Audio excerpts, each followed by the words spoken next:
Hey, and welcome to day 4 of the challenge. This is the day that we are going to get a little bit of creative.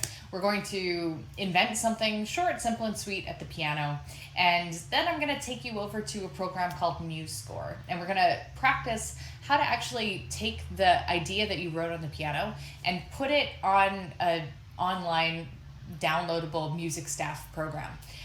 Really fun to do and useful as well if you want to get creative and learn a few things about music theory. So let's get started. All right, first things first, we are going to record a short little ditty on the piano. We're going to just make something up.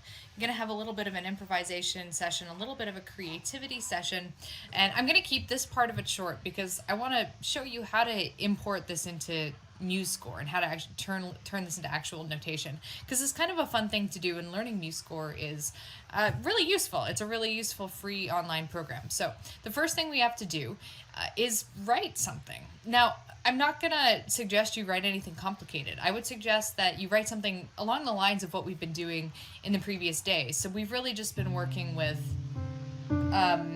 repetitive patterns.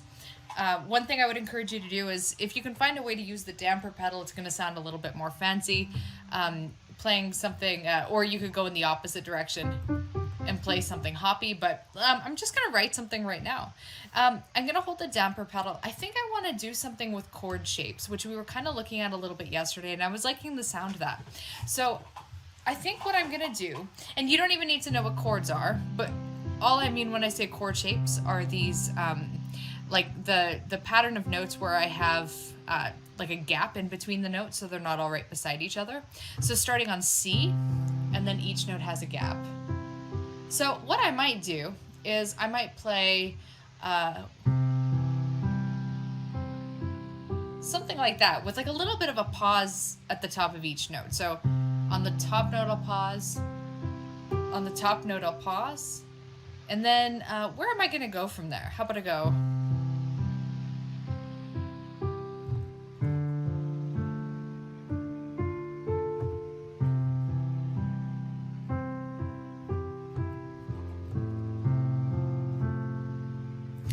something like that, really simple. So all I did is I did a pattern that started on C, then a pattern that started on D.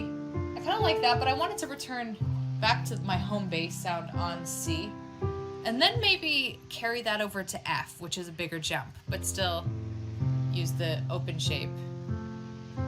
But that doesn't sound like it's quite finished yet, so I'm wondering how to kind of close this idea off. I have and I go to F. I could do something like,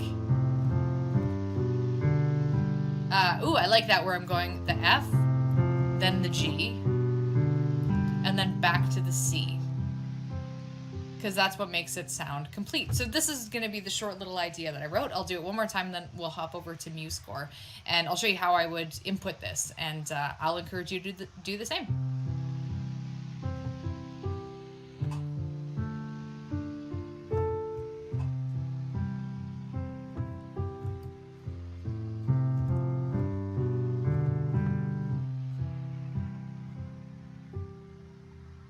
Nice and simple. If you go to the MuseScore website, you'll be able to download their free program for your computer, and we'll get started. So I'm going to just create a new score. I'm going to call it Random Piece. I'm not going to give it anything anything fancy right now. Now, to set up your first music, I use both hands, which means I'm going to be using the grand staff. That just means we're going to have the right hand clef and the left hand clef happening. I'm not going to have any sharps or flats, so that's not something I'm going to deal with. Now, all of this, we're not going to worry too much about. This is just your time signature. Not going to talk about that today. I think the number of measures that I did is probably not quite 32 seems like a lot. Like, I can always add later, but I'm just going to go with 16 for now. And then there we go. I have my score for Random Piece. So the first thing that I'm thinking, okay, well, I did a C, like a C, and then a gap, then an E, then a G. So I went C, E, G in the left hand, and C, E, G in the right hand. So what I want to do is I want to write those notes. Now, kind of a fun thing about MuseScore, I'm going to start writing notes by hitting the note button. it defaults to a quarter note, so that's what I'm going to use. If I hit the letter C on my keyboard, it's just going to immediately give me a C on the screen, which is really cool. So I don't even necessarily need to know where the notes go because it's going to give me the right note. So here we go. In the left hand, I'm hitting a C. All right, so I'm going to hit my C. There it is. It just appears. I hit the letter C on my keyboard and it showed up on the staff. So glorious, so useful. Great way to learn music and how it's written on the staff. My next note is an E, then a G. And then I basically did the exact same notes in the right hand. So I'm going to click over to the next bar in the right hand to do my next set of notes. So I did C, E, G. Now what I'm noticing from the sound of this is that I definitely didn't play them this high on the piano. Like the sound wasn't that high pitched. So what I can do is I can actually lower the pitch of this C, E, and G. All I have to do is hold the control button. I'm using PC, and hitting the down arrow. And voila, I have a C, E, and a G. Now they're at a kind of closer octave to the original notes. So my pattern at C, E, G, C, E, G. And then the next set, I went in the left hand, and I did a D, then a gap, then an F, then an A, and then I did pretty much the same thing in the right hand. So I'm gonna write that D. Good, and now they're showing up in the right spot. And just for fun, my next pattern was exactly the same, so I just did C, E, G again. So I'm just gonna copy this, copy all the notes and paste them, and then I don't even have to re-enter them, so that's super convenient. And then what I did is I finished it with an F pattern. So I just hit the letter F on my keyboard. Now that I didn't, I'm noticing that's higher than some of the left hand notes I've already done, but I know when I did it on the piano, I did it much lower. So I'm just gonna bump that down an octave. So I went F, I went A, C, and then in the right hand I did like the little top F. So I don't want to figure out, just being brand new to MuseScore in this little experiment, I don't want to figure out how to get that note in the right spot in the right hand yet. So I'm just going to write that top F in the left hand for now. I mean, I'll figure it out. This is my music, right? So then I'll do the G pattern. Now I'm using the low G, G, B, D. Now, when you're writing your song on the piano, you're gonna have to really think about, okay, what letters am I pressing? And then when you're hitting the buttons in the keypad on MuseScore, you'll have to make sure that you're hitting the right letters. So this is a really good way to also practice your keyboard geography. I know the top note I did was G. Whoop, I hit the wrong one, backspace. That's G, I hit an F by accident. And then I finish with, you know what, I'm just gonna finish with that C pattern that I already copied and pasted. There we go. That's my entire piece. I have some extra measures, so I'm just going to select them and delete them because I do not need them. Oh, so right click, should pop up delete selected measures. There we go. And there's my random piece music. Now, this is really squished together. So what I'm going to do is make this a little bit bigger so not everything is crammed on one line. So I'm going to take, in the category of breaks and spacers, I'm going to take this little spacer thing. I think I'm going to put it after the Ds. After the Ds. I think that would be a nice place for it to start a new line. Whoa, why didn't that carry over? Let's try that again. There we go. There, now my piece is divided in 2 lines. It's a lot easier to read. So just to give myself a little bit of a clue when I print off this music and go try it out on the piano, I'm going to hit Control-T, just creates text, and I'm going to write down the letter C to remind myself, okay, this is the start of the C pattern. I'm going to do the same thing here. This is the start of the D pattern.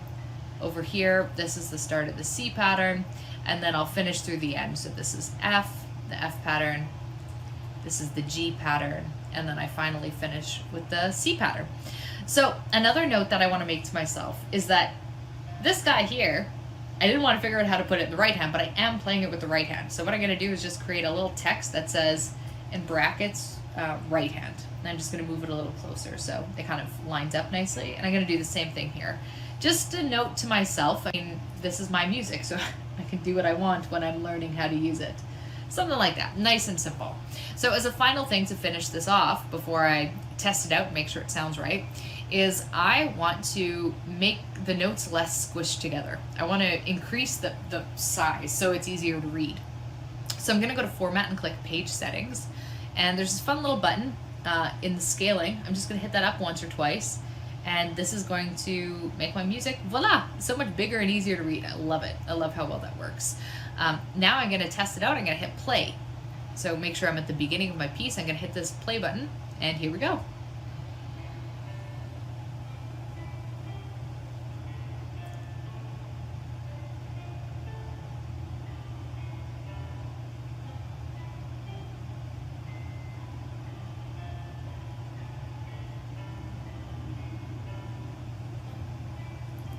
There we go. And that's more or less what I had played previously.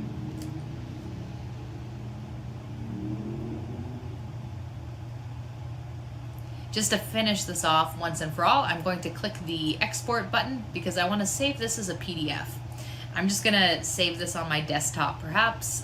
We'll save it. I already have a file called this. That's okay. I'll replace it. So now I have a PDF printout of my sheet music and I'm good to go. I can print it out. I can take it to my keyboard and mess around with it.